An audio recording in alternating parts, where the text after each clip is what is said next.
সংসারে যারা শুধু শাসক হতে চায় তারা কখনো সংসারে শান্তি চায় না।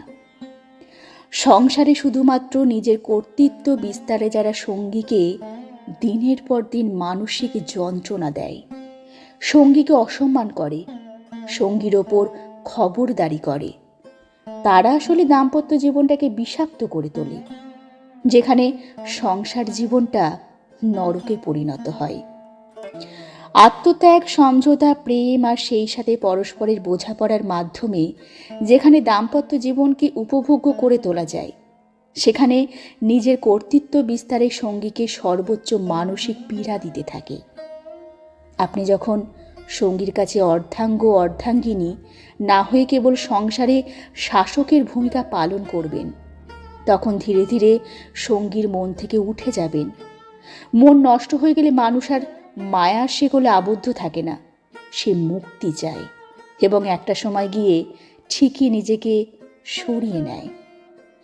সংসার জীবন কারো কাছে আরাধনার, কারো কাছে পরম যত্নের এবং গুরুত্বপূর্ণ অধ্যায়। আর এই সংসারে যারা নিজেকে সঙ্গীর কাছে কেবল শাসক হিসেবে প্রতিষ্ঠা করে, তারা সঙ্গীর ভালোবাসা পাওয়ার যোগ্যতা রাখে না। সঙ্গীকে চরম মানসিক যন্ত্রণা দিতে থাকে এবং সঙ্গীকে চরম অবহেলায় ফেলে রাখে। এমন মানুষদের প্রতি তাদের সঙ্গীর মনে ঘৃণা জমতে জমতে এতটাই তাদের প্রতি টান কমে যায়, যখন পাশাপাশি থাকতেও ঘেন্না লাগে। একটা নির্দিষ্ট বয়সে এসে সংসারে এমন স্বৈরাচারী শাসকগণ সঙ্গীর গুরুত্ব ঠিকই অনুধাবন করতে পারে, যখন তারা বৃদ্ধ বয়সে এসে একদম একা হয়ে যায়।